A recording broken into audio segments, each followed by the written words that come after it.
Welcome to the Club Nevils podcast. My name is Ramon Lyons, and we're here with Ladarius Torrey from USC Film School. He went to Georgetown undergrad, like myself, and we're just going to talk about his experiences and what brought him here, and what he's trying to do now currently as a film student in like the master's program. So we're going to talk to you first about, because in this podcast we like to just talk about like your upbringing, being like a young black man like myself. We're trying to just portray like images of like positive black role models and like just like who are close enough in age that can relate to the younger audience, sure, but are still aspiring to achieve their goals to something other than like sports or like the more like featured professions. So we just talking about first your upbringing, like where you're from and how you got to just Georgetown. Yeah, so I'm originally from the Mississippi Gulf Coast. Like many of us, raised by a single mother. But she got me where I needed to be. Got to Georgetown and thought I wanted to be the next governor of Mississippi. Yeah. Quickly realized that I was having a lot of issues with my white counterparts at Georgetown. Getting back into politics in Mississippi may be 10 times worse. So that's kind of what drove me to film. Yeah. Because like as an undergrad, I would put out little pieces, little spoken word pieces with messages, and I've seen the messages ring true to so many.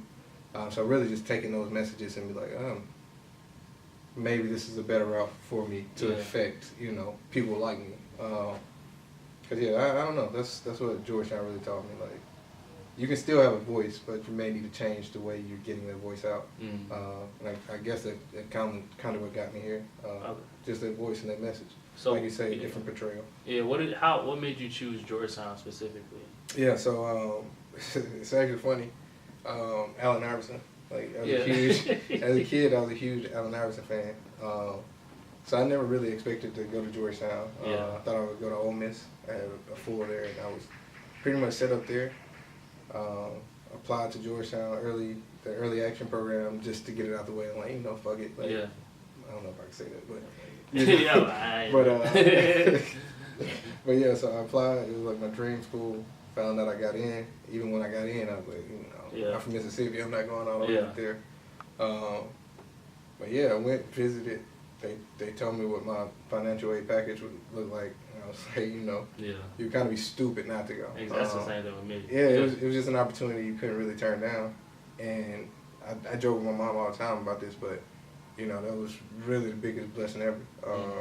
But it is getting over that initial fright. You being from Florida, you understand that shit. I know same thing with me. When I was a senior in high school, I didn't even think about nothing about flying. I'm just worried about ball. Like I get my scholarships through that, and I would go to college through just playing sports. And so I had a late arrival being I was doing road out of college. So I went up to my school around like noon, around like lunchtime, and then I seen my head coach like, I want somebody for you to meet, and then I seen like our recruiting coordinator, our defense coordinator now, and I seen him walking from afar. And so like he's walking, and I see like as he's coming closer, I see like this G on his chest. I'm like, Georgetown. First thing I thought it was Allen Iverson. Like, they got a football team? What the heck? And so like that happened, and like it just so happened that my teammate was sending his film out to all the Ivies in like Georgetown Patriot League. And so that coach got back to my head coach, and my head coach actually referred me to him. He ended up liking my film more, and that's how I ended up at Georgetown. So I went on my visit. The main reason I actually went to Georgetown or committed was my host took me to Wisconsin Street. And so we went to the two shoe stores. And so I'm like, I'm a shoe guy, so I'm like, what? I ain't never seen nothing like this back home. Like, that's why I'm going here. I'm seeing this every day now. Ended up working at one of the shoe stores my freshman year. So that's one of the main reasons I came. And then now being at Georgetown now, like I always felt as if me and my brother's situation was supposed to be flipped, being that I was the more like inclined in sports. He was a more disciplined academic person. And I felt like he went to a bigger state school, football program school, and I was at the more like academic rigorous school. So I always felt like our roles were like reversed throughout our career. But being like at the tail end of my undergrad, I'm like grateful for all the situations or like the opportunities I was afforded being here. And so speaking like of that, like can you talk about your undergrad experience and how like that brought you to USC? Yeah, so that's funny.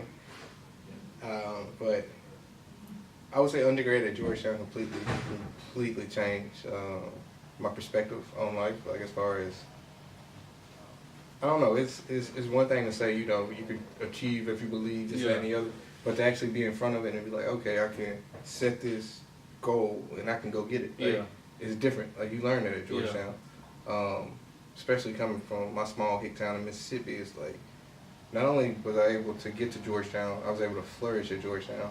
So I think once I was able to flourish at Georgetown, it's like I can go anywhere I want. So that really opened up the gates for me. As far as getting to USC, like, film school was a crazy dream that I never really thought it was possible, but I definitely, in the application process, gave it my best foot forward. Felt like, you know, if the Lord meant it to be, it would be. You know, he got me to Georgetown. If he wants me at USC, that's where I'll be.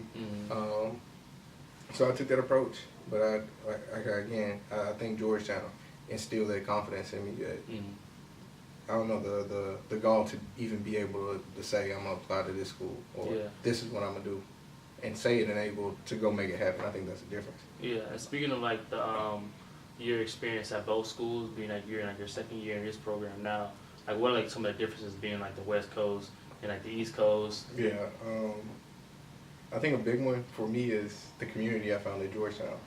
I don't want to say it doesn't exist out here or it can't be found, but it's a different bond. Georgetown makes you go find those people that think like you, and y'all would build a bond. But it also enables you to have conversations and be friendly with those who don't think like you. Yeah. I think the West Coast is a little different. Like more like laid back. It's like super liberal. It's super liberal, and I find being a black man from Mississippi, I may think I'm like super liberal. Sometimes it's like, fuck, you know what I mean? Exactly. That's the same thing happened to me because I didn't. Especially at Georgetown. I didn't because I always say this. I didn't know I was from Florida inside. I got outside of Florida. Yeah. So I remember one time my first week here. I was in the elevator and then I did like the guy was like, okay, what floor do you go to? Like 4. I'm like, oh, you got an accent? Like, where you from? You from the South? I'm like, what do you mean? And so I just had things in my, like the language I was using that I didn't even know I was using. That I was like from back home slang. But it becomes annoying when you're from the South because they like it's a completely different language. Yeah. They're not from Baltimore. Yeah. They're not from the Northeast or New York. And I don't know, it's different. They act like they don't have accents. I'm like, so I'm like, what's going on? Like, I didn't know I had. You know, that was something that got on my nerves. So different. And it's like, dang, like, I had to assimilate a little bit, but I just know, like, when I was a freshman, it was, like, way worse. Yeah. Because, like, I was kind of, like, blessed to be in a situation. I was on a team full of guys. My class had, like, 7 or 8 guys from Florida. Yeah, so we had, like, a bond amongst ourselves coming in. But I just know, like, for somebody like you coming in just, like, by yourself. Yeah, especially from Mississippi. Yeah. I think it may have been 2 people in my class. Yeah, and the other girl who so happened to be from Mississippi is right here now. She's at the acting school, you know what I mean? Yeah. Like, it's crazy.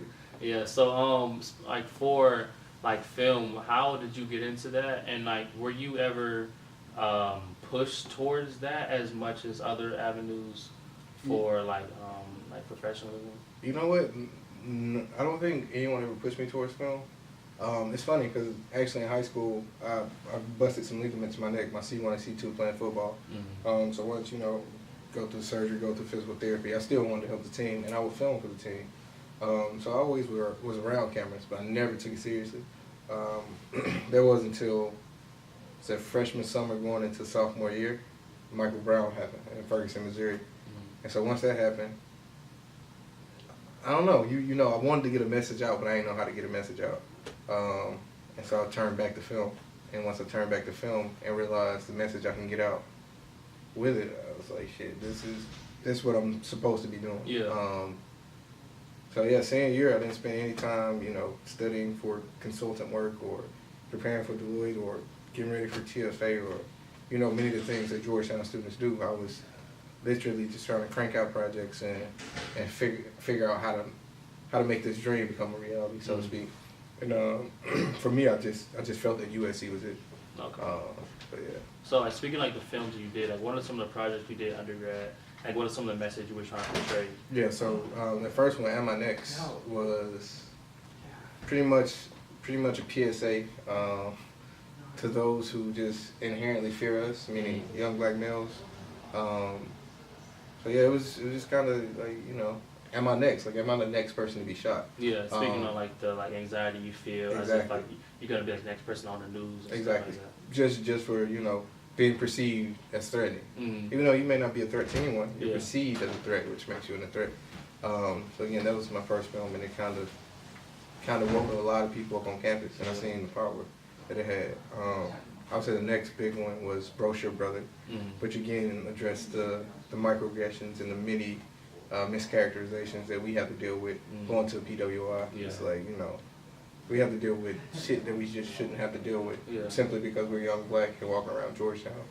So Brochure Brother called it out, but also highlighted the hypocrisy of wanting diversity, but forgetting the inclusion aspect of it. Yeah, I have a story, like me and my roommate, sophomore year, we were sitting in the student center, and so this like the white girl was giving a tour, so we were just watching TV, we stay across the street, and so it's like, yeah, like, yeah, this over here, and then she looking at us, and it's like a sea for like 30 white people just like following her. Like, as you can see, like she pointed at us, like, as you can see, we have diversity. And I would just feel like, wait, it was just like a spectacle, like just like a prop just for like like you said, like the brochure, and like what's going on. It looked good. Yeah, and so I'm like, I just always took offense to that, like, nah, like as you can see, like nah, it was just something that really didn't sit well with me, and that was like some of the things I always felt like as if. Yeah, even if they didn't say it, the way they look at you is saying it. And you get those looks. Probably at Georgetown at least 6-7 times a day. Yeah. You know what I mean? Yeah. It's just like I feel like tour groups walking through, like, why are you here? Yeah, exactly. Being that like we're from the South, I just felt like racism was more overt. Yeah. Back home, I knew who not to be with. Exactly. I knew who not to go. You said some stuff there because honestly, like, that's what I hated about Georgetown. Like, I rather deal with my friends back home who happen to be white as opposed to white liberals. Like, yeah.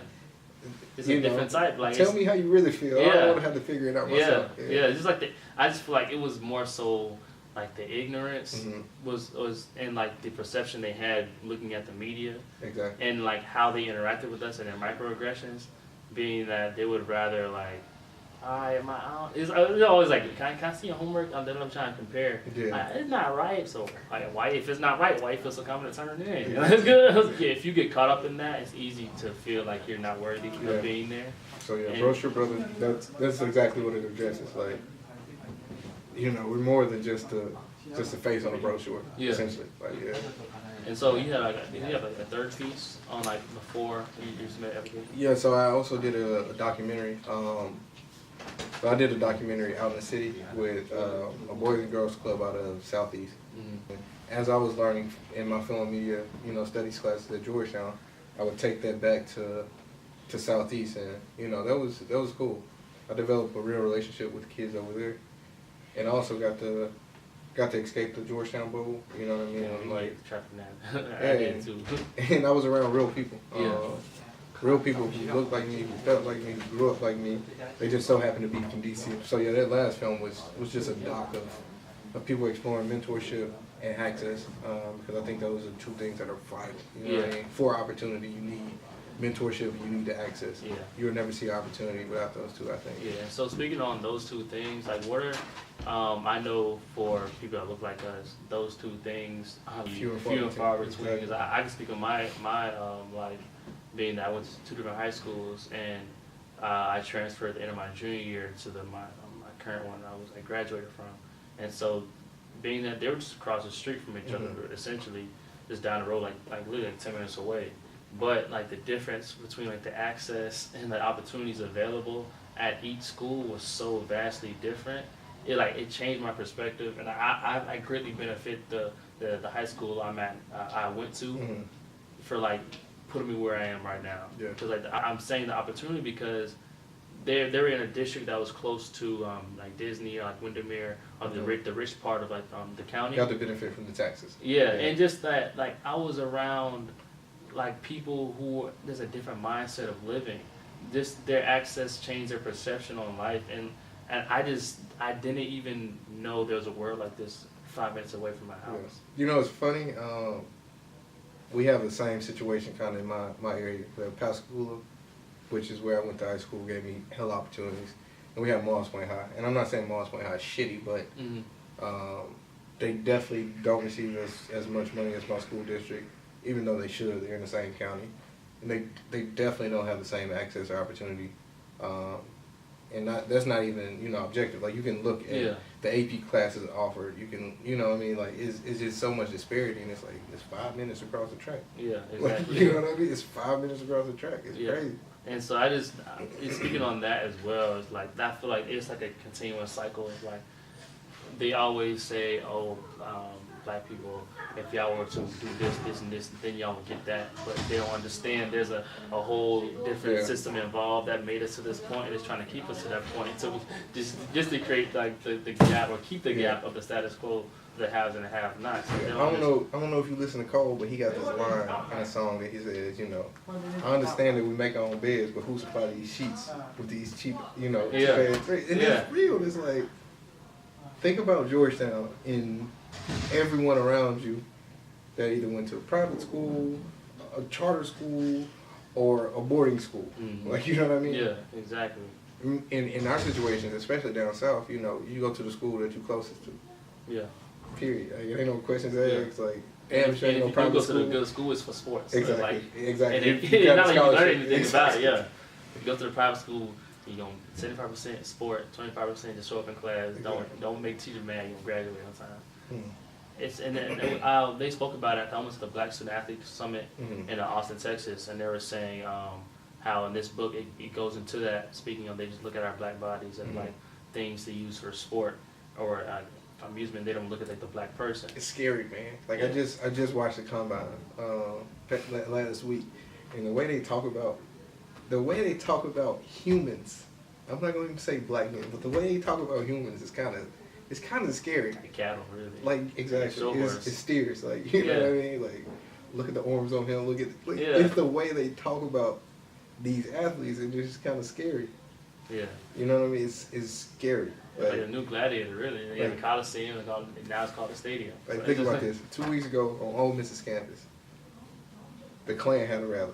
White supremacists had a rally on Ole Miss's campus. The same day, there was a basketball game. 5 of the basketball players decided to take a knee. Guess which event was more outrageous to them? The knee? The knee. And they didn't. But I mean, that's just kind of what we live in. Yeah. Like, it's always like. That's why I had to get out of DC, man. Like, I wanted to be a politician. I really did. Like, and I felt like Georgetown was the best place to learn government and do that, and I still do. But I also learned at Georgetown that, you know. That 272 just came out last year too. I worked on that documentary as well, a documentary based on that. So I don't know. It's just kind of you learn certain shit, and you can't feel comfortable with it. You can't feel comfortable with it. And it's because like you said earlier, like it's hard to know the true actions of a man, like because I don't know, like just being in that environment. I'd rather just like have a conversation with a racist. Exactly. They tell you they feel this, as opposed to no, like Exactly. It's like I know what you hear. Should you have written? Like, I can read between the lines. Exactly. What you really think of me. So yeah, my Georgetown career, like I spent my time trying to point out that like. Because really, it's like, you look real stupid. Like, you know what I mean? To assume that I'm this stupid, you really look stupid. Yeah. Like, it was crazy, man. It was crazy. Yeah, and I applaud the people who actually try to understand, but it's like that different aspect of like they're trying to understand just to make them feel better. Just to make them feel better. Yeah, so like, or just to appear like they are liberal as they're supposed to be. I don't like them people. Yeah, like I come on, man. I'd rather deal with a racist. Yes. just to be honest. Yeah, so it's going off that. Just like, how was your experience like at USC? Like, how did that like nurture your talents? As far as race relation goes, or or just we'll talk about like the cinematic endeavors. Sure. Then we'll just talk about like just your identity and stuff like that. Yeah, so I think right now I'm going through this process of like I don't want to call it recreation, but. You know, Malcolm X lived his life in stages, and I'm not calling myself Malcolm X by any means, but I also understand, like, while I was at Georgetown, I had to be a certain way to get through it, right? Like, now that I'm here, I'm able to let go of some of them chains. Like, I don't have to be, like, I don't have to be militant. No switching. I don't have to, like, teach you. Like, whatever story I have in my mind, I need to figure out how to best and most creatively tell that story. And I think USC allows me to have that space, and like that headspace is so real. Because when you're at Georgetown, even though you may have some creative, as an artist, you may have some creative thoughts, you're not thinking about those, you're thinking about the political activist aspect of it, right? Yeah. So now I'm getting more so in touch with telling a story that's not like in your face or pointing out ignorance or this, that, and the other. I'm learning how to tell a story that's for us and allows us to reclaim the agency that, you know, pretty much has been spoused on us. Like, you can only be two things really as a black male. You're thugging, or, you know, you're an athlete, or you're in jail or dead. Like, you know what I mean? And three of those are tied together. You know what I mean? You never get a scholar. You never really get the scholar. So. And so that's one of the things I appreciated when I went to the summit. There were so many like doctors and PhD candidates. And when one room that were black, I'd never seen that many. I'd never seen like more than like two together in my life. But it was like over like 50, and like they were just like all congregating and like conversing with each other and just bouncing ideas off each other. And it feels good. A lot of undergrad that was like it's all like student athletes, but they're all doing like entrepreneurship and just other things outside of the sport. It was very refreshing to me that I wasn't in it alone, and just to see people like that look like me going through the same thing and trying to better themselves or just recreate their identity outside of what they're known for was something I greatly appreciated. And like speaking on like what you're trying to do, I kind of resonated with what you said, like the change of taking off coming to USC, because I'm going through that now, being that I've been so focused on being a student athlete or an athlete mostly for the last 3.5 years. Right when our season ended in November, I was done with football. I'm a senior, and like I have an explosion of ideas that I didn't even think about like trying to do while I was focusing on this one aspect of me.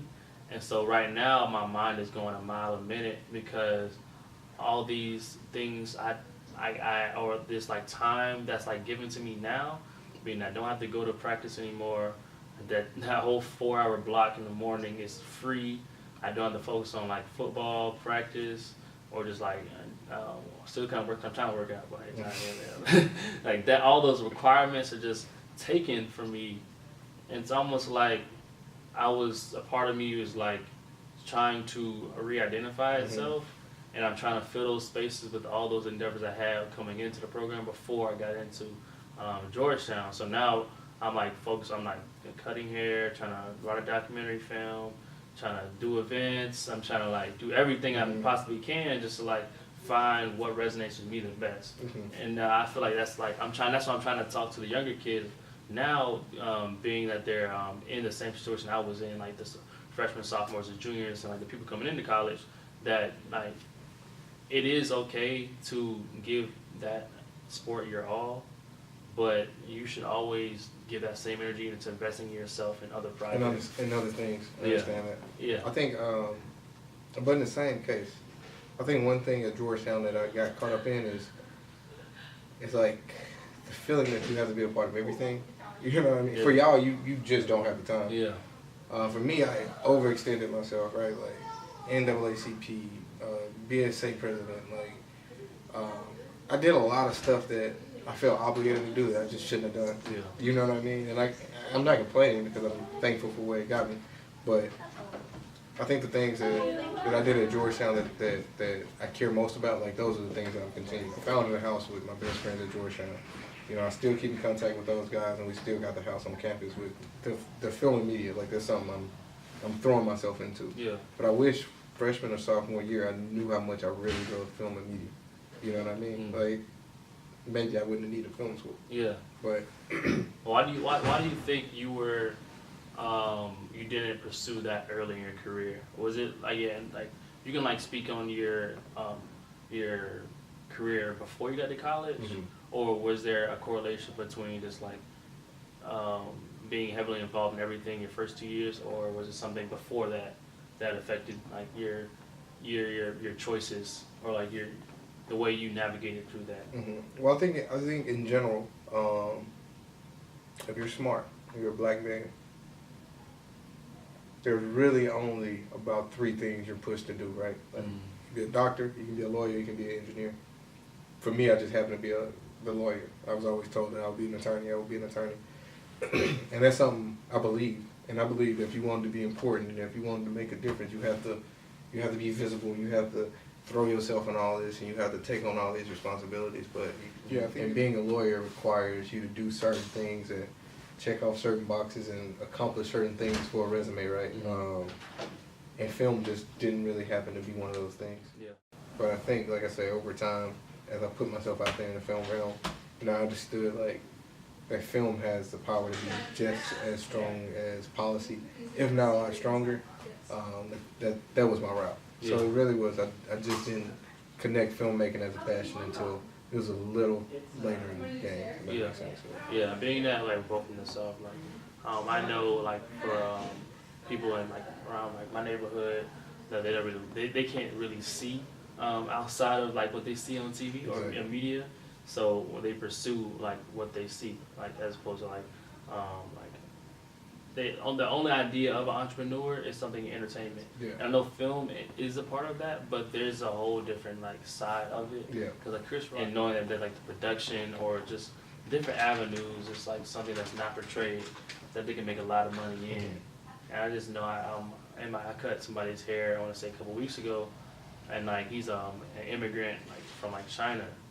And he was explaining to me this IT program that's just tailor-made for immigrants. And being that Donald Trump is finding a travel ban, trying to make harder immigrants to come over here, a lot of the people that were like in those IT jobs, which were Indian, are getting shipped back, or they're not being hired anymore. So there's a need for those positions to be filled.